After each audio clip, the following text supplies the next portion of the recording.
Olá, meus caros amigos do intestino, bem-vindos novamente ao nosso Papo Digestivo. Vou começar aqui já dando uma desculpa, porque eu realmente terminei minhas gravações em novembro, os episódios programados ficaram para dezembro. Eu voltaria em fevereiro, que em janeiro todo mundo tem direito a umas fériasinhas, mas infelizmente eu vim funcionando no Ritmo Brasil, só começa depois do carnaval, tá?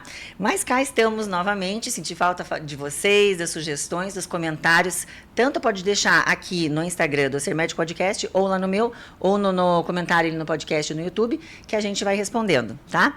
Dessa vez, a gente vai começar uma temporada nova nos nossos podcasts com uma novidade. Primeiro que é trazendo pacientes, porque eu acho que a visão do paciente, por mais que nós médicos a gente tente ter um vocabulário, porque esse vocabulário não é de quem pratica o vocabulário, é de quem sente o vocabulário, né? Então, presta muito mais atenção no paciente do que no médico. Então, eu trouxe os pacientes para eles ajudarem vocês a entender várias coisas do intestino que são importantes. E a gente vai começar dando foco, para quem nunca assistiu o nosso podcast, quer saber sobre o que é, isso é importante também. Existem doenças que já estão bem sedimentadas, bem faladas, com tratamentos, né, super já padrão, que é a doença celíaca, doença inflamatória intestinal. O que a gente quer falar aqui no podcast é sobre novidade no intestino. Então, o que seria essa novidade? Olha, eu não tive os assuntos que eu estou conversando hoje com vocês e grande parte dos médicos na faculdade não tinha. Nem os que estão agora lá sentados na faculdade de medicina. Então, com o término do projeto Microbioma Humano, que foi em 2016, de 2007 a 2016, muita coisa nova se trouxe em relação à tecnologia, né, para acessar a microbiota, porque antes a gente tirava a microbiota e muitos bichinhos morriam, a gente não conseguia nem estudar. Então, o entendimento, né, síndrome do intestino irritável, uma doença que tem outro entendimento hoje, tratamentos novos. Então, a gente vai falar especificamente da microbiota. E uma coisa que a microbiota faz que incomoda todo mundo, então, eu sempre costumo dizer que é uma coisa muito mais comum do que a gente imagina. Eu já tenho de 3 a 5 cibos por dia, né, distúrbios da microbiota, fora as questões tradicionais. Mas só que está faltando muita informação, né? Está faltando muita coisa. Então, a gente veio trazer isso com os pacientes. Alguns episódios vão ser ao vivo. E a gente vai falar muito de barriga inchada, gases, diarreia e constipação, que não foram solucionados com os tratamentos tradicionais, tá bom? Então, você que é novo, seja bem-vindo e fique aqui. Hoje eu vou apresentar aqui a nossa super convidada, Renata Cristina Mendes Bottom. Certinho. Que se disponibilizou com muita boa vontade de trazer essa informação para você, porque não é todo mundo, né? Quem faz um tratamento estético, fez uma cirurgia plástica em massa muscular, que vem contar. Então, eu agradeço muito os pacientes que vão colaborar nessa fase, de vir trazer um pouco da sua história, que às vezes não é, né? É um assunto tabu, né? É um assunto tabu. É um assunto tabu. Exatamente essa palavra, a pessoa vai se sentir desconfortável. Eu não quero falar que eu tinha gases, né? Agora, eu quero saber quantas mulheres que não têm candidíase de repetição, gases, intestino preso. Então, a gente tem que começar a trazer, porque acho que é justamente esse o problema, a falta de informação sobre isso. E falar abertamente. Exatamente. A gente não fala pro médico da pele, ó, minha pele tá com isso. Depois a gente pergunta como que tá o seu cocô. Não sei porque eu não vi. Então a gente tem que começar a quebrar isso daí, né? E a Renata veio aqui conversar com a gente sobre algumas situações que afetaram um período da vida dela e como é que a gente vai relacionar isso com a questão do desequilíbrio da microbiota do intestino delgado, que hoje a gente chama de SIBO, que é o supercrescimento de bactérias a nível do intestino delgado. Então, Renata, muito obrigada de coração por você participar desse projeto, porque acho que como eu sinto a vontade de passar a informação, você também, né, achou, poxa... Eu queria ter alguém que tivesse feito esse papel antes de eu fazer a minha romaria atrás do tratamento, né? Sim. Porque foi isso, eu senti como se fosse uma romaria mesmo. Né? Tanto de consulta, quanto de exames, quanto de tratamento. E quanto de informação, né? Que você também, como paciente, você não tem acesso. Eu não havia antes ouvido falar de SIBO. Então, agora ela é super familiar, mas agora antes... eu já tô lendo, eu tô falando com as amigas, acho que você tem SIBO aí, vai lá. Isso, já tô indicando, acho que é melhor você ir na doutora Luana. Mas antes, nossa, não tinha ideia do que fosse. Então, pessoal, a Renata vai começar contando a história dela. E a gente não combinou nada, a Renata vai pontuar o que ela acha importante e interessante, porque ela já está estudada de SIBO, tá? Para vocês começarem a entender. E depois eu vou fazer uma revisão, fazendo um link, né? De o que ela sente, o que está ligado com SIBO, o que é consequência da SIBO ou não. E daí a gente vai destrinchar aqui o podcast, tá bom? Perfeito. Vamos lá, então. Perfeito. Então, para começar, há 12 anos atrás eu fiz uma cirurgia, né? Bariátrica. E foi tudo maravilhoso. Vida nova, muito bem, né? A pré-diabetes não tinha mais, estava tudo... Nossa, isso é muito bom, né? Alegria, nossa. Foi super, assim, foi um sucesso. O ano passado, trabalhando super, assim, intensamente, estresse, me alimentando razoavelmente bem. Já não tenho, mesmo depois da bariátrica, não tinha o hábito de comer muita gordura, nem antes da bariátrica mesmo. Eu gostava de comer comida boa, comida gostosa, massa, mas nada muito gorduroso. Mas vinha vindo já numa alimentação assim razoavelmente boa e não prestei atenção. Por quê? Porque a gente acha que quando a gente não está doente, a gente está saudável. E muitas vezes é longe disso. Isso é interessante, porque a gente vê muito paciente com sintoma que vai passando por cima do sintoma e fala, é só hoje. Foi só um pouco. E desse pouco você vai acostumando. Esse pouco já não é tão pouco, é 2, 3 vezes. E a gente vai passando. Eu acho injusto que o trato gastrointestinal, e eu sempre brinco, porque se é um problema no coração, você vai em 2 dias, outra família te leva naquela semana para você ver um cardiologista. Exatamente. Né? Agora, a pessoa está constipada e vem essa história que você falou, né? Às vezes 1 mês, 2 meses, 3 meses, 1 ano e não vai procurar. Então, assim, eu fico triste pelo intestino que ele ainda é muito subjugado. Mas... E você não conversa com ninguém, né, sobre isso. Como você não, falou. É verdade. Você vai em qualquer ambiente social, você fala assim, nossa, tô com uma dor aqui, nossa, então eu vou te indicar o meu cardiologista, vai amanhã e tal. Esse tipo de conversa você não tem com quase ninguém. Tô com gás, gente, no jantar. Jamais, né? Não vai falar isso. Então, assim, é uma coisa que fica meio escondido na sociedade. E como eu disse, como você não se sente muito mal, mas também não se sente muito bem, então tá tudo ok. E a princípio é localizado, né? Isso. O paciente não tem a noção do quanto que repercute esse desequilíbrio em você. Então, tá ali com meus gases e tal. Exatamente. Tô manejando. Tá tudo ok. Aí fui um belo dia jantar com uma amiga minha, né? A gente foi comer um lamen, né? Aquela comida japonesa que agora tá super na moda em Curitiba. E eu voltei para casa e comecei a passar muito mal, com uma dor no pé da barriga. Tomei aquilo que todo mundo toma, né? O Buscopan com o Luftal. Pensei, ótimo. Duplinha perfeita pro exagero, alguma coisa e tal. Pensei, ótimo, vou dormir, vou ser uma nova mulher amanhã. Acordei no dia seguinte, isso foi em outubro do ano passado. Acordei no dia seguinte com a mesma dor. A dor continuou, aí meu marido falou, você não quer? Vamos no pronto-socorro, né? Fomos no pronto-socorro, fiz a tomografia, o médico falou, olha, está maravilhoso, não é nada, continua tomando o Buscopan e, né? Gente, isso é importante, olhando os exames, fez a tomografia, né, que é um exame tradicional, pra gente procurar alguma coisa visível, né? Então eu quero achar uma coisa ali. Isso. Normal. Perfeito, continuou. Dia seguinte, mesma dor. Um pouquinho mais forte. No outro dia, pensei, bom, tem alguma coisa que aquele exame não pegou, estava no começo. Né? Voltei no mesmo pronto-socorro, no mesmo hospital, fiz outra tomografia, o médico falou, não tem nada, né? Tá tudo bem. Tudo bem, passou o tempo, foi passando ali 3 dias, 4 dias, 5 dias. Falei, não, tem alguma coisa errada, não é possível. E é uma dor intensa, assim, é uma coisa... e é um desconforto que você não sabe localizar. Você localiza, mas você não sabe, porque... Aquilo que a gente começou a conversa. Ninguém conversa sobre isso. Então, você não sabe o que é. Essa dor você já tinha gases, já tinha distensão. Isso. Não bastante era uma distendido. era uma distensão grande, não era super importante como eu sentia à noite que eu comia o lamen, mas era uma distensão, assim, um desconforto. Daí, ali, eu já comecei a segurar a alimentação, né? Só comer a comida que a gente chama de... Aquela comida de hospital. Um arroz sem sal, um franguinho, né? No máximo, assim, para não... Mas não melhorava.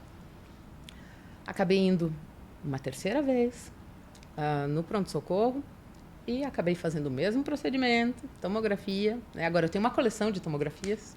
Um book. Fui no mesmo hospital. Para resumir, acabei... Isso durou, acho que uns 10, 15 dias, mais ou menos. 15, 20 dias. E eu acabei fazendo 7 tomografias e passando por 2 pronto-socorros diferentes. 7 tomografias, gente. Isso. 7 tomografias e nada. Isso, e nada. E nenhuma resposta também, assim, olha, eu não sei o que você tem, né? Os seus exames estão ok, os exames de sangue estão ok e os exames de imagem estão ok. Eu pensei, bom, eu sou bariatrizada, de repente tem algum problema na cirurgia. Pensei, pronto, soltou um grampo, alguma coisa na minha cabeça. Né? A gente vai mesmo depois de 12 anos, né? Isso, a gente vai para lugares calma, assim. Agora eu acho que, né? Agora, de repente, está na hora de dar um problema, não sei. Né? Então, já passou a revisão dos 10? Isso mesmo, bem isso, né? Aí eu pensei, bom, então vamos procurar um cirurgião. Procurei o cirurgião que fez a minha cirurgia, só que ele, infelizmente, ou felizmente para ele tem uma agenda lotadíssima, né? E a equipe dele também. Aí fui num outro cirurgião indicado por uma amiga minha, que também faz o mesmo procedimento. E a gente acabou optando, tanto ele quanto eu, por fazer uma videolaparoscopia exploratória, para ver se de repente alguma coisa que não estava sendo vista no exame, né? Alguma dobra, alguma coisa não estava ok. Stop, amiga.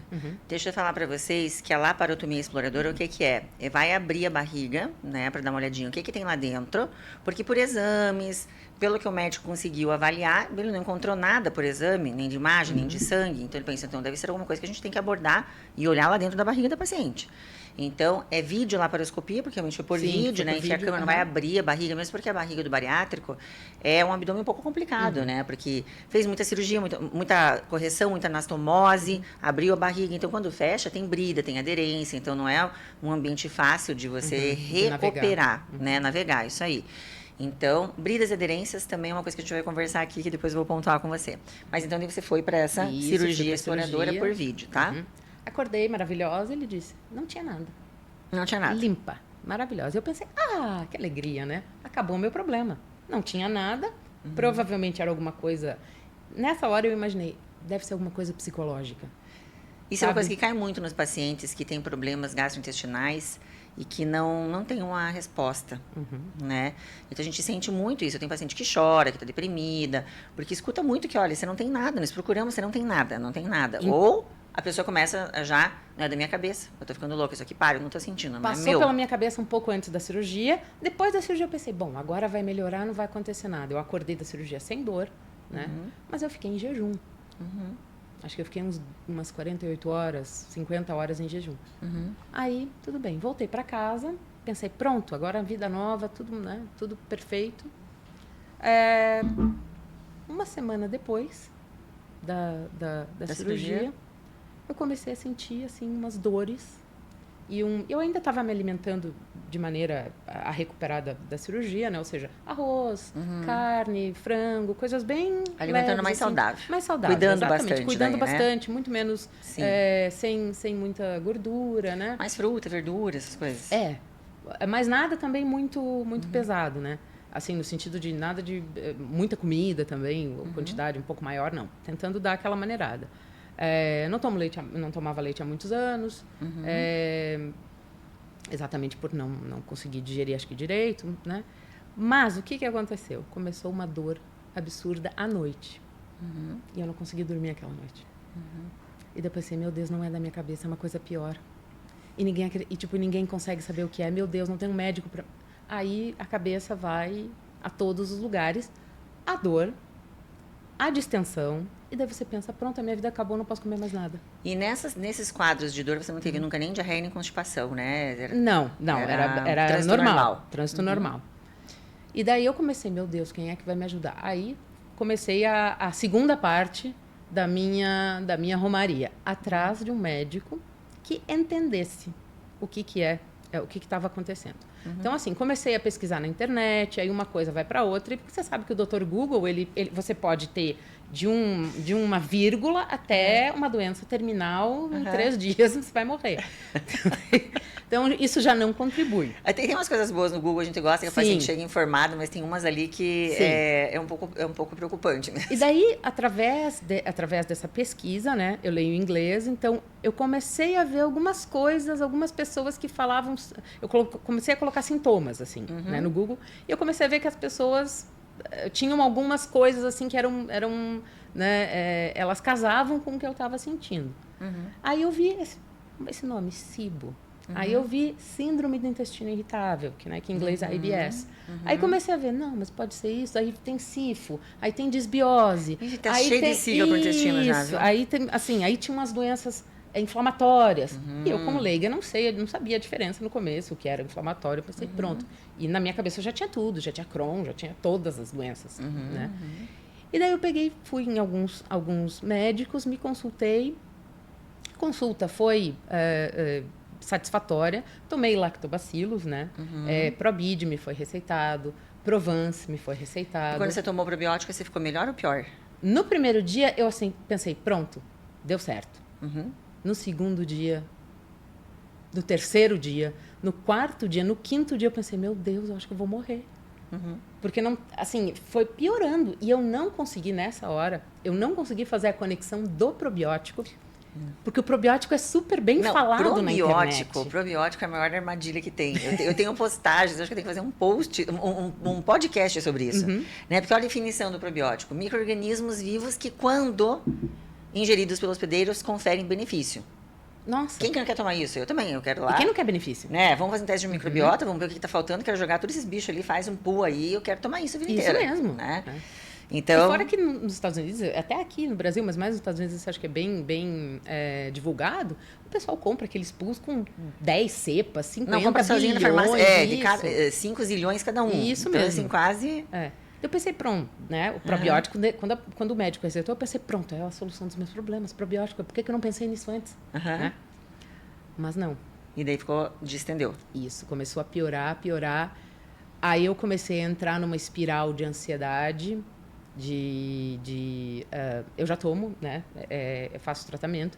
Mas, assim, comecei a entrar numa espiral de ansiedade, de medo, de, meu Deus, o que é isso que eu tenho? Ninguém conhece, ninguém sabe. E é Só bem que esse frustrante. é um ponto bem importante você trazer. Porque a gente acredita muito, ou a gente joga para o paciente, era um paciente ansioso e gerou o problema do intestino. E às vezes é um paciente que não é ansioso. Eu tenho muitos pacientes com SIBO homens, né, que já é fora do perfil. A ansiedade é mais um pouco da mulher, principalmente na sociedade de hoje, muito se sobrecarrega, muito se cobra, muita função. Enfim. Aí as pessoas falam, doutora, eu já estou sob tratamento, ou anos, já estou estabilizada, ou eu nunca fiz tratamento. Na verdade, eu estou ansiosa por causa da doença que eu não sei o que é.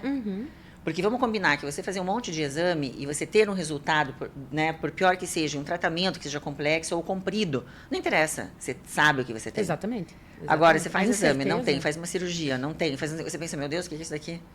Né? E isso começa a gerar uma ansiedade, eu acredito muito, e frustrante, isso que você falou, porque tem gente que não tem acesso, não tem conhecimento. Exatamente. Então, poxa, né, agora eu fui ali no SUS, não me resolveram. Agora você vai, faz exame, interna, e não ter um resultado, isso é realmente uma coisa que deixa a gente muito inseguro, instável. Exatamente. Né? Aí eu passei por alguns médicos depois da cirurgia, outros gastros, alguns integrativos, outros mais tradicionais, né? Mas nada, mesmo nos integrativos eu não senti muita firmeza, assim, a gente vai começar, vamos ver, né? Aí eu vi, acho que pelo Google, né, pela indicação, eu cheguei até o seu perfil do Instagram. Eu tô fazendo um bom marketing, gente. Não, mas eu cheguei até o seu perfil, acho que pela palavra-chave, né? Alguma coisa pela hashtag. E foi muito engraçado, porque eu lembro, eu vou mandar um WhatsApp, né? E falei, porque isso foi um mês, acho que depois, de eu estar me sentindo muito mal, depois da cirurgia, isso 2 meses, né? Do total, 1 mês depois da cirurgia. E daí eu lembro que a Bruna me atendeu e eu fiz uma pergunta, assim, que pra mim foi assim, pivotal. Bruna é secretária, gente. Eu já tenho intimidade com ela. Bruninha, vem cá. Eu falei, Bruna, mas a doutora, ela sabe o que é? Se não for algo... Pergunta lá se ela sabe o que é SIBO, senão nem vou. Exatamente. Ela sabe essas coisas um pouco menos divulgadas, né? Do intestino, assim, essas coisas que ainda no Brasil não se conversam. Porque como eu te falei, como eu falo inglês, então eu comecei a assistir vídeos do Dr. Marco Pimentel, os pesquisadores. Sim. Eu não sabia se eu tinha isso, mas eu pensei, bom, pode ser. Tô me encaixando, então vamos, né? Vamos. Eu falei, ela sabe mesmo? Porque eu já havia me consultado com outros 2 médicos e eu perguntei, eles sabem? Sabem. E no fim, sabiam, mas assim, não com a profundidade que eu encontrei em você. E a Bruna falou, não, pode vir, a doutora tem familiaridade com isso, venha. Assim, ela me passou tanta confiança que ali já foi vai dar certo. Se não der certo, pelo menos ela vai me direcionar para o que pode dar certo. Então, gente, eu gostaria de fazer uma pausa aqui e explicar uma coisa, né? Para falar assim, o que acontece em relação à microbiota, e isso você sente como paciente, e todo mundo sente hoje na evolução da medicina. Como eu falei, esse projeto Microbiota Humano, o que foi? Eles fizeram o projeto Genoma Humano, né? Estão estudando os genes ali e acharam que a gente ia catalogar tudo, ia ver assim, você que tem esse gene, você vai ter isso. Você que vai ter isso e isso. E a gente ia conseguir fazer uma prevenção perfeita e a gente impediu que as pessoas ficassem doentes. E, na verdade, não foi isso que aconteceu, porque a gente sabe que em cima da genética tem a epigenética, que é o nosso estilo de vida, mas daí derivou desse projeto Genoma vários outros projetos. Eles viram que a microbiota, né, que são os micro-organismos, trilhões, aí todo mundo pergunta, o que é microbiota? Esses trilhões de micro-organismos que vivem no nosso trato gastrointestinal, grande parte no intestino grosso e no intestino delgado. E eles viram, gente, esses bichinhos têm mais material genético que o ser humano. Eles devem comandar alguma coisa, eles devem cabeçar uma informação aqui dentro do corpo humano. E eles começaram a estudar. Então, assim, isso foi agora. Se você for ver 2007 a 2016, eu me formei em 98, então eu não tive, meus colegas não tiveram. Como eu falei, agora tem umas pós-graduações de gastroenterologia funcional. Então, esse assunto está vindo. E hoje, com inteligência artificial, Renata, a medicina vai dar um salto quântico em 5 anos, que eu não sei se eu acompanho, porque a leitura de uma microbiota, os metabólitos que a microbiota produz, isso tudo vai ser show de bola. E hoje não deixa de se descobrir mais coisas sobre a microbiota. Todo dia tem artigo científico novo. Esses dias eu postei, não sei se você viu, que o distúrbio da microbiota da boca favorece umas microbiotas ruins que vão para o intestino, estão relacionadas com câncer do intestino. Então, veja que coisa fantástica. Então, assim, isso a gente não teve na faculdade. Então, qual que é a diferença do gastro tradicional? Não é uma especialidade o que a gente faz. Ah, eu sou especialista em microbiota. Isso não existe. O que existe? Existe um ensinamento clássico tradicional que foi passado para a gente lá atrás e que todos os gastros bons sabem, conhecem, são importantes para a questão do tratamento das doenças clássicas, né? Só que hoje surgiu alguns médicos que tiveram a vontade de acompanhar esse estudo, esse conhecimento novo que nos foi oferecido através do conhecimento da microbiota. E eu acho isso importante, a gente ter essa ferramenta para oferecer mais para o paciente. Porque no começo, de todo paciente, não só a gente que atende microbiota, você vai começar pelos exames tradicionais. Sim. Não tem como a gente se ver sem uma endoscopia, sem uma colonoscopia. Só que chega um momento, né, e é isso importante todo mundo entender, em que a gente vai ter que dar um passinho a mais. Não é para todos os pacientes, mas, eu fiz uma endoscopia, pronto, já achei uma coisa aqui, vou tratar. Legal. Fiz um ecolono, já descobri uma doença inflamatória intestinal, vou tratar. Perfeito. Fiz tudo. Não tem nada. É muito injusto a gente colocar que é do emocional do paciente, que é da cabeça do paciente, porque ninguém está tendo diarreia porque quer, ninguém está tendo gases porque quer, né? Então, a gente tem que entender que existem outras coisas que eu falo que são as doenças invisíveis, né? Que são as doenças da microbiota. Tem gente que tem microbiota? Tem, gente, tem. Ela tem função? Tem, ela tem função, né? Então, ela não é só mais para digerir, absorver o trato gastrointestinal, tem a função imunológica, a função metabólica, a função hormonal. E quando a gente se inteira desse conhecimento, a gente entende que sim, tem um passinho aqui para frente, que é esse estudo da microbiota, que faz um baita de um diferencial, como é esse caso da SIBO, né, que é essa barriga inchada, que todo mundo fala barriga inchada, que é esse supercrescimento de bactéria no intestino delgado. E por que no intestino delgado? Porque, gente, o intestino grosso, a gente estava até falando aqui antes, né? Esse é bom desmistificar, porque todo mundo acha que saiu do estômago, o negócio já vira cocô, no intestino fino tem cocô, e lá no intestino grosso também, tem fezes. Não é assim. Né? Sai a comida, o bolo alimentar ali do nosso estômago, vai passar pelo delgado, essa comida vai ser absorvida. É comida ainda, é resto alimentar, coisa só, semipastosa, pastosa, líquida. Devia ser pastosa para líquido se a pessoa mastigou direito e não entregou a lição para o estômago, né? Mas, enfim, vem esse resíduo alimentar, a gente vai aproveitando, vai absorvendo. Aqui não é para ter quase bactéria, o intestino delgado tem, mas é para ser quase estéril em relação ao intestino grosso. Ali é que explode bactéria. E lá é um marcador de saúde, né? Eu quero bastante bactéria, igual um jardim de flor. Quanto mais florido, mais diferenciado, show de bola. Só que tem que ficar lá. Quando acontece essa SIBO, que é a questão do intestino delgado, esse desequilíbrio, é que essas bactérias vêm aqui no teu intestino delgado. Então, a gente tem ainda comida. Aqui não é fezes ainda, não é cocô. Então, tem comida que o teu intestino delgado, nesses 6, 9 metros, tem que comprimir contra a parede, vai ter ação de enzimas e a gente vai absorver essa comida. Agora, imagina quando as bactérias estão num lugar errado, e isso vocês vão entender nos vários episódios que a gente vai fazer, porque SIBO é só o supercrescimento, e isso é mega importante para o tratamento. Porque a pessoa fala, eu tomei antibiótico e não resolvi. Não resolveu porque você não tratou a causa, mas nós já vamos chegar lá. Então, guarda que tem esse supercrescimento no delgado. Acabei de falar, delgado faz absorção de comida. Imagina se tem um bando de bactéria ali num lugar quente e úmido. O que as bichinhas fazem? Elas vão concorrer com você. Elas começam a comer essa comida antes de você absorver. E aqui a gente gera 2 problemas muito importantes, principalmente no bariátrico, porque o bariátrico, gente, ele é um grupo que acende a luz vermelha, assim, ó. Ele não tem, mas ele vai ter, durante a vida dele de bariátrico, um episódio de SIBO. Grande parte dos bariátricos, né? Renata passou 12 anos. Livre, mas... Livre, mas pode acontecer. E é bom estar ciente, ter essa informação, né? Então, quando a bactéria está ali comendo, o que ela gera? Primeiro, desnutrição a médio e longo prazo. Porque se ela está comendo e fermentando, você não está recebendo. Combinado? E bariátrico já tem, né? Uma questão super desabsortiva, que a gente está sempre suplementando, sempre complementando. Então, não vamos arranjar concorrente. Ainda mais concorrente injusto, porque ele vai ganhar. Exatamente. Tá? E a outra questão é que a gente não tem gases. As células humanas não produzem gases. Então, outro alerta que você tem que ter é que, gente, eu tô cheio de gases. E desde essa pessoa, como você passou rápido esse momento, viu, Renata? Mas tem gente que fica um tempão com gases. É que eu passei rápido porque eu sou desesperada nesse aspecto. E porque é bariátrico, e daí ele sente um pouquinho antes do que a pessoa que tem o abdômen mais tranquilo, sabe? Normal. Normal. Então, o que acontece? As nossas células humanas não geram gases. Então, você está cheio de gases. Ai, será que eu tenho desbiose? Certeza. Não gasta exame, não gasta dinheiro, nem tempo. Vai fazer exame para ver se eu tenho desbiose. Diarreia, constipação, gases, refluxo, porque a gente tem desbiose na parte gástrica, helicobacter é uma desbiose. Então, você tem desbiose e tem que procurar. Então, as bactérias vão ali, elas fermentam a tua comidinha, fora está te desnutrindo. O resultado dessa fermentação, dessa digestão bacteriana, é a formação de gases, né? E aqui é importante para os exames, que a gente vai explicar depois como é que acontece. E desses gases distendem. Ah, Luana, mas elas não estão lá no intestino grosso? Elas não fermentam coisa lá também? Elas fermentam. Mas não a nossa comida. É uma sensação diferente também. Fisicamente... Ó, você vai explicar isso daí. A sensação do pum, do gás preso. Mas isso é verdade, porque, ó, tá no intestino delgado, ela tá fermentando comida que a gente ia usar.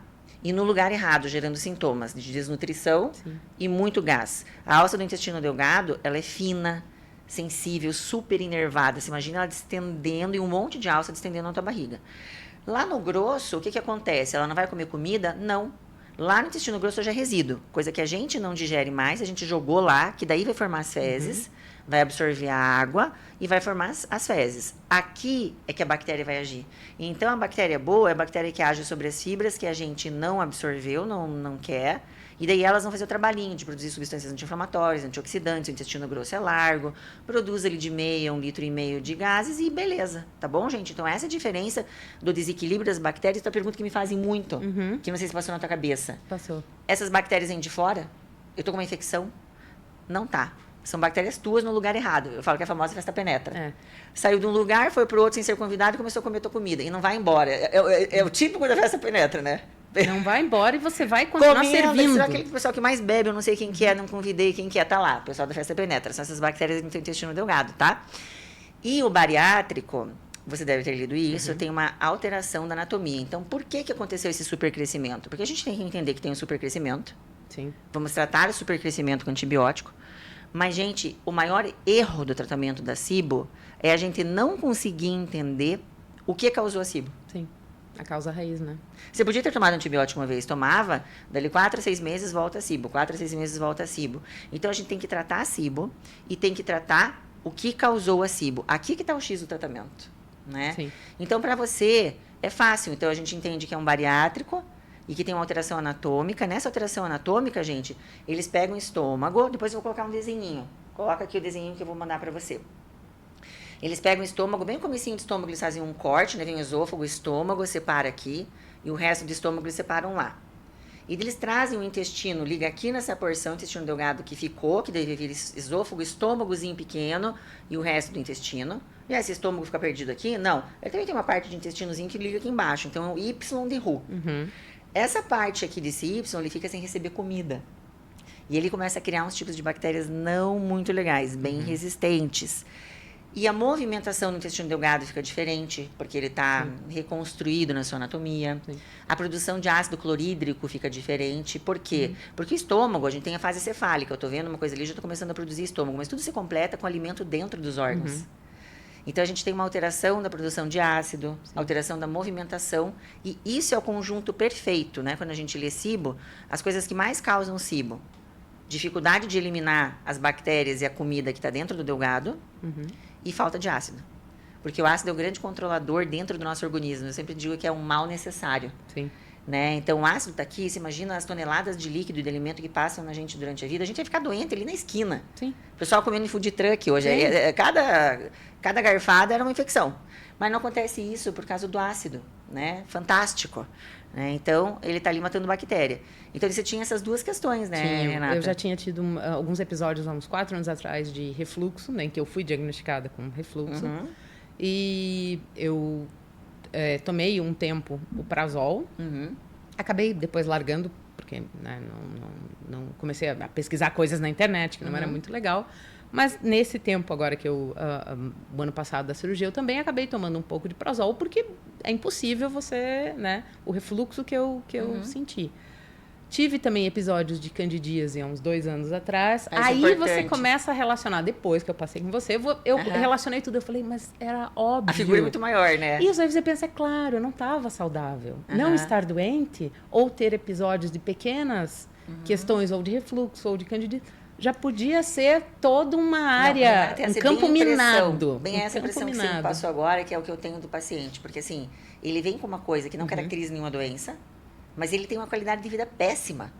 Gente, meu cabelo cai, minha unha não cresce. A minha unha não crescia, agora essa está maravilhosa. Olha lá, meu cabelo não cresce, minha unha... Não, ao contrário, meu cabelo cai, minha unha não cresce, minha pele tá ruim, eu tenho refluxo, eu tenho problema do sono, eu tenho problema de irritabilidade, eu tenho um gás preso aqui.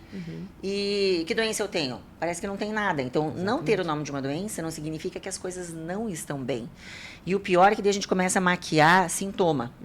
Então, assim, meu cabelo tá caindo, eu vou no tricologista. Isso. Tô com candidíase, eu vou no ginecologista. Ele está tratando sintoma, tá pondo band-aid aqui, band-aid aqui, band-aid aqui. E a base, que é o que eu sempre falo, porque eu amo intestino, tá, gente? Eu sempre vou puxar pra minha sardinha, a sardinha pra minha latinha, que intestino é tudo, né? Então, você pensa que o intestino é um órgão que ele vai mandar alimentos, micro e macronutrientes, para toda e qualquer célula do teu corpo. Sem intestino, acabou, tá? Uma área muito nobre. Nobre. A gente não presta Chama atenção. a gente ainda de segundo cérebro, mas eu tô me contentando porque antes a gente era só um órgão de dejeto. Isso. Já tô em segundo cérebro, já tá louca de feliz. Eu tenho certeza que a gente vai subir ainda nesse pódio. Com certeza.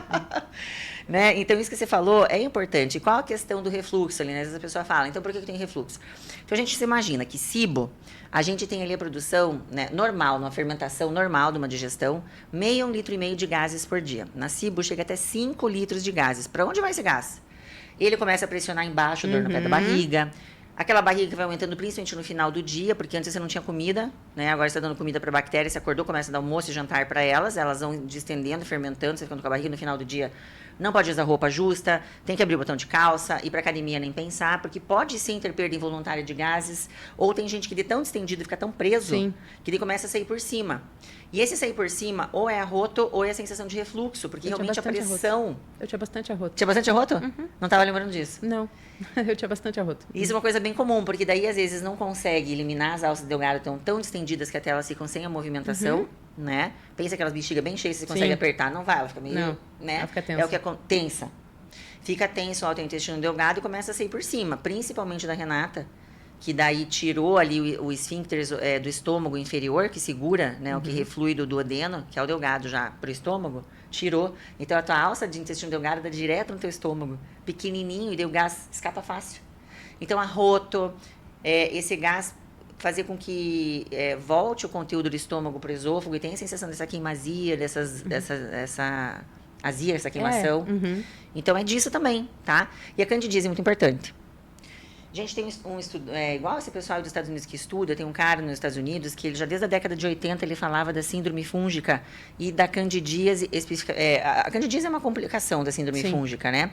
E ele falava, gente, o maior reservatório no nosso corpo de fungo e de cândida é o intestino. Eu não sabia, mas descobri. Essa é outra coisa, né? Que a gente pensa, meu Deus, nunca ninguém fiz a ligação. Eu também, você pensa, às vezes a gente estuda uma coisa lá, como eu falei na faculdade, depois uma coisa nova, a gente fica, me belisca. Por que a gente não viu isso antes? Por que ninguém falou isso antes? Onde é que estava esse livro que ninguém viu, né? Mas isso que eu te digo, é o estudo da microbiota e das suas inter-relações, e vírus e fungos estão ali no intestino também. Então, você tem fungo, Alex lá tem fungo, filhinho tem fungo, todo mundo tem fungo, né? Só que o que acontece? Quando a gente perde as bactérias boas, o fungo toma conta, né? Alastra que nem fogo em palheiro. E daí isso a gente chama de síndrome fúngica, e uma das manifestações da síndrome fúngica pode ser a candidíase, pode ser dermatite seborreica, bolinha no braço, cansaço, brain fog, que é falta de foco de concentração. Eu tinha bolinha no braço, não tenho mais. Tinha bolinha no braço? Tinha, mas assim, é muito depois você vai ligando todos os pontos, aí você pensa, meu Deus, eu não estava bolinha bem. no braço e no bumbum, geralmente a mulher reclama. Não, né? bumbum não tinha. As pessoas falam que daí tem. E daí uma descamação do couro cabeludo. E daí entra naquela de simplificar as coisas. Caspa. Deixa eu ver que mês nós estamos. É inverno. Então, não começa a conectar. E a ideia, gente, desses podcasts é isso. De ver a importância do intestino. E eu sempre falo que o intestino não é que nem Las Vegas. Não, Porque acontece em Las Vegas que em Las Vegas. É que em Las Vegas. O que acontece no intestino, meu amigo, ele joga. Ele lança, vai lá pro cérebro, vai lá pra pele. Então ele fala, gente, se não me trataram bem, simplesmente eu vou me revoltar aqui. E é importante a gente ver isso do intestino. Da gente começar a fazer essa conexão e buscar. Porque, olha, uma candidíase de repetição. Então, vamos lá, as bactérias boas sumiram. O que as bactérias boas fazem? Elas competem por nicho de ligação, olha que lindo isso, na parede do intestino.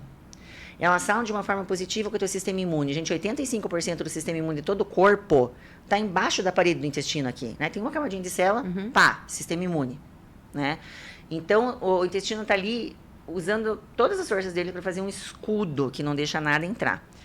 Quando a gente tem essa questão ali dessa desbiose, desse desequilíbrio, que na Renata aconteceu por uma alteração anatômica, e claro que tiveram outros fatores somados, né? Pode ter sido o uso do omeprazol, pode ter sido outras estresse, ou começou a comer errado naquela época. Então, o intestino está ali tentando fazer um escudo, blindar o nosso sistema imune. E quando a gente tem as bactérias boas, que produzem substâncias anti-inflamatórias, o propionato, acetato, butirato, defendem, mantém o pH, mantém tudo lindo no nosso intestino, como uma floresta perfeita. A gente começa a perder essas bactérias, essas bactérias ruins vão aumentando, aí elas já não têm mais essa função. Cadê essa função de proteção? Sim. Não existe mais. Cadê o policial que estava aqui? Saiu. Quem começa a aparecer? As ratazana ali no esgoto, sabe? Aí o fungo que estava ali quietinho, ele vem. E fungo é uma coisa muito difícil de tratar, né? Então, quando você vê, eu sempre falo, né? Fungo na parede, tenta tirar fungo na parede, fungo numa roupa. Você lava, volta, apareceu uma manchinha. Fungo é uma coisa que está no mundo e é muito, muito difícil da gente exterminar. Dentro da gente também. Então, esse fungo, quando ele se prolifera, ele começa a fazer, tanto por contaminação da região, que você pode dizer que homem não tem candidíase, é muito difícil, né? Mais por relação sexual. Porque a contaminação da região anal com o pênis é muito difícil. Agora, a mulher, pela proximidade, então quando a gente tem esse excesso de fungo, ele faz tanto pela região anal-vaginal, quanto por translocação. Tem tanta inflamação na parede do intestino que essas bactérias ruins fazem, perderam a proteção das boas. Essa parede do intestino que era linda, tinha um muco grosso, tipo um gel de cabelo, tinha as células todas juntas, o epitélio era lindo. Ah, não tem mais. Aí o muco diminuiu, as células já estão abertas, começa a passar coisa ali no teu sistema imune, a cândida também, tem subprodutos, as micotoxinas, e nisso você vai fazendo a candidíase de repetição. Você vai lá, quantas vezes as mulheres já foram no ginecologista, trato com fluconazol, melhora, dali um mês tem de novo, daqui 2 meses tem de novo, e fica de repetição. Não é que a candidíase, ela só tem causa intestinal, ela pode ter por causa de uma alteração do pH, um estresse da mulher, mas quando ela começa a ser de repetição e de difícil tratamento, pá, primeira coisa que você tem que pensar, não está vindo aqui dessa vagina, está vindo ali do intestino por um desequilíbrio da microbiota intestinal. Quem policiava lá, perdeu o controle e os fungos estão vindo para cá. E daí sim a gente pode ter as questões da síndrome fúngica. Por isso que SIBO e SIFO, que você já leu, que agora minha paciente é super estudada, tá? SIBO, SIFO, IMO, LIMO, tem tanta coisa para descobrir, né? Que hoje eu me sinto até... Poxa, a gente ainda oferece pouco, sabe? Porque eu acho que vai oferecer mas eu acho que oferece tão muito.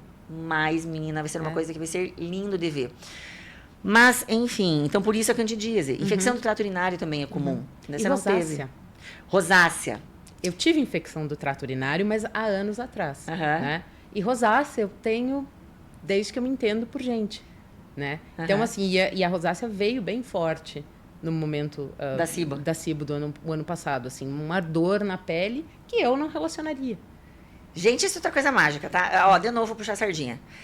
Você viu o trabalho, né? Então, fizeram um trabalho do seguinte, porque SIBO e rosácea está muito associada. Aliás, SIBO está muito associada a doenças autoimunes em geral. Isso é outro podcast, que hoje nós estamos falando de bariátrico, tá? Mas ela é uma bariátrica que tem SIBO, teve e tem a doença autoimune que hoje está controlada. Está controlada porque o intestino dela está ficando lindo, cada vez melhor. Mas, se você deixa aberta essa barreira ali no intestino e continua passando coisa, pedaços proteicos maiores, você sinaliza o teu sistema imune e ele fica confuso, ele começa a atacar certas partes do teu corpo que ele acha parecida, em quem é predisposto geneticamente, né, gente? Então, esse trabalho, ele pegou pessoas com SIBO, diagnosticado pelo teste de hidrogênio expirado, um grupo eles trataram a rosácea e o outro não, era SIBO e rosácea os 2 grupos. Os pacientes do grupo que foi tratado, né, trataram o SIBO, gente, de 80% a 85% de remissão das lesões. Sim. Se isso não é fantástico, essa ligação. Exatamente. Né? Então, é isso que é legal da gente estar trazendo a informação de que a gente acha que intestino é só gases. E eu gosto disso, porque os gases e a distensão são tão importantes em SIBO que isso joga o paciente para a gente, traz.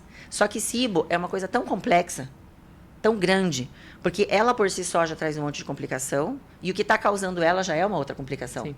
Às vezes é um diabético, às vezes são outras questões, tem doença do colágeno, que daí causa SIBO, e é um quadro grande para tratar. Não é complicado, viu, gente? Por isso que a gente veio aqui desmistificar. Mas é só para vocês começarem a entender as ligações. SIBO agora é relacionado com Parkinson. Então, veja. Sim, porque me parece assim que ela é uma doença, tanto a expressão dela, ela tem a expressão no intestino, mas ela também tem a expressão na totalidade do corpo. Então, eu acho que é por isso que é tão complexo, talvez, ou seja, tão assustador. E o que era para ser bem caracterizado, quando a gente lê e vê a ligação, na verdade, para o paciente, às vezes para alguns médicos, dissipa. Né?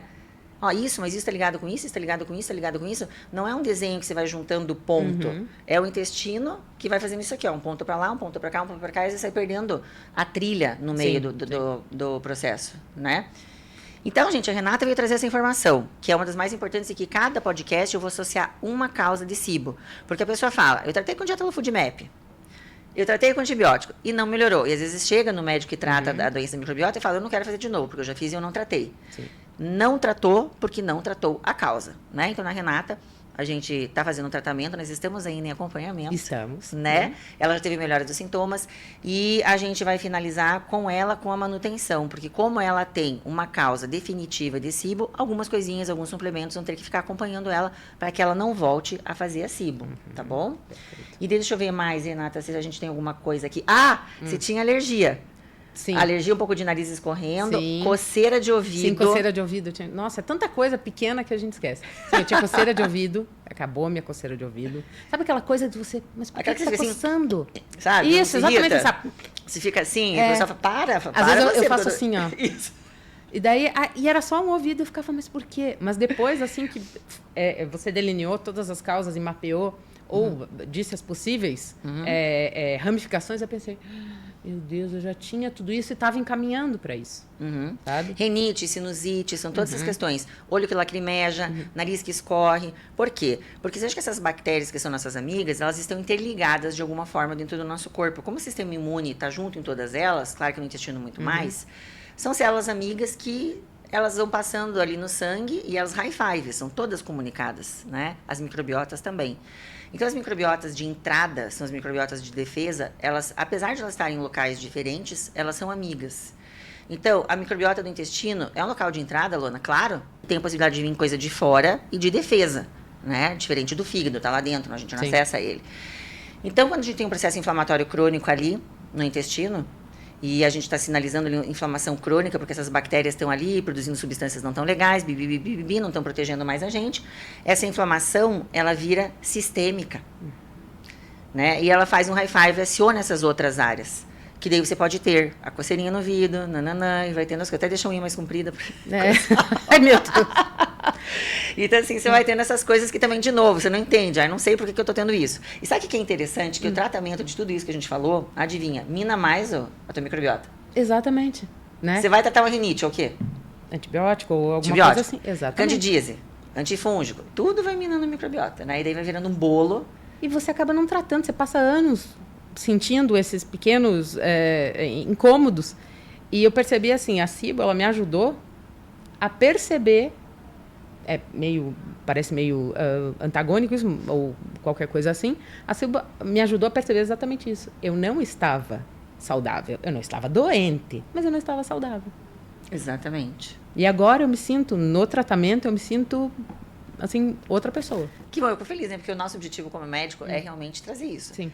Né? A pessoa, sempre tem uns, né? Os do médico ganha dinheiro. Também, gente, porque todo mundo quer ganhar dinheiro, só que a gente quer ganhar dinheiro com resultado. O problema não é ganhar dinheiro. A gente cobra o que a gente, não é um preço, a gente cobra um valor, que acho que é da tua formação, do que você fez, como todo profissional, né? E a gente tem que oferecer o nosso máximo. O que eu me predispus é realmente atender as doenças da microbiota. E, claro, não sei tudo, ninguém sabe tudo, a gente tem que vestir o chinelinho da humildade, porque o que tem de microbiota, a gente não consegue estudar tudo que sai todos os dias, é uma coisa assustadora, Se a gente não tem burnout, a gente pode Sim. ter, só de olhar aquele. Quem é meio impactado, assim, pensa, meu Deus, vou largar, porque eu não vou dar conta. É que agora tem muita coisa, IMO, Muita. LIBO, tem a Muita. estamina. Daqui a pouco vai ter um tem especialista para isso, cada pra sigla, um. sabe? Né? A gente começou, antes vai ter uma noção de tudo, mas às vezes talvez ser tão subespecializado, né? As pessoas que estudam já falam, vai ter uma dieta para cada sigla, um tratamento para cada sigla, porque eles vão destrinchar as bactérias, né? E tudo, então vai ser, eu acredito que vai ser muito legal no futuro. Mas a ideia, gente, é primeiro, SIBO é supercrescimento, e ele vai ser tratado individualmente. O que causou o SIBO tem que ser tratado para que SIBO não volte, tá? Então, no caso da Renata, hoje esse episódio, para a gente falar que o paciente bariátrico, que tem uma alteração anatômica definitiva do trato gastrointestinal, tem uma facilidade maior de apresentar um desequilíbrio das bactérias do intestino delgado por esses vários motivos que a gente falou. Muda a produção de ácido, muda a movimentação do intestino, aquela alça exclusa que fica sem passar alimentos também pode ser um probleminha aí. E daí, as outras questões que mudam a microbiota, que é estresse, a comida, alguns medicamentos, às vezes se somam e você acaba formando naquele momento único e infeliz a SIBO, né? E daí a gente tem que tratar. Então é importante vocês saberem isso, tá? Ah, tá, Luana, mas agora ela tratou SIBO, mas ela continua sendo bariátrica. A gente vai fazer o tratamento de manutenção, para nunca mais voltar para isso daí, tá bom? Se tiverem dúvidas sobre esse episódio, mandem, pode ser para mim, ou para a Renata, daí eu reencaminho para ela, ela responde para vocês, porque é do ponto de vista do paciente, para que vocês entendam isso, tá bom? Renata, mais alguma coisa que você queira comentar sobre isso? Algum conselho, alguma coisa que você queira passar para as pessoas? Olha, no começo, é um pouco assustador. Um pouco você foi boazinha. No começo é assustador. Mas depois, assim, com uma boa orientação, aderência, né? Aderência ao tratamento. Renata, muito bom. Né? Porque ela é paciente top, né? Assim, 10 estrelinhas, louvor. Não, tem que ter aderência. Não é difícil. O tratamento é só aderência, é só o hábito Mas diário. sabe da onde que eu acho que vem essa aderência? Da maturidade de tratamentos. Né? Porque a pessoa com SIBO, ela geralmente... Não, é difícil um que chega virgem ali pra mim. Já fiz esse tratamento, já fiz isso, tô cansado. Então, o que você falar, o paciente faz. Isso. Ele adere porque ele tá desesperado. A vida tá desmoronando, vida sexual, candidíase, não tenho ânimo, Vida não tenho social. bebida, não vou na academia, não tenho performance, eu não durmo, eu tô irritada, porque não monta neurotransmissor. Intestino saudável monta neurotransmissor. Pra você dormir, relaxar, não tá irritada. Dormir sentada. Dormir sentada, imagina com a distensão e com a dor, você não pode nem trabalhar e à noite relaxar. Então, gente, é só para ver que a maturidade vem realmente desses pacientes que são muito sofridos. Né? Eu sempre digo que são vítimas do intestino, que é um órgão tão bom, mas infelizmente ele vai te escravizando pela falta de atendimento apropriado para aquela questão. Tá bom? Rê, muito obrigada. Obrigada, muito obrigada, gente. Eu é que agradeço. Vocês fazem uma oração aqui para nossa amiga, porque ela veio aqui, se dispôs o tempo dela para trazer informação para vocês, que é uma informação super importante para a gente estar junto aí trabalhando nisso, tá? E mande o link desse episódio para quem é bariátrico, para quem você acha que possa estar sofrendo com a mesma coisa, para que a gente vá ajudando todo mundo. Isso tá aí. Bom?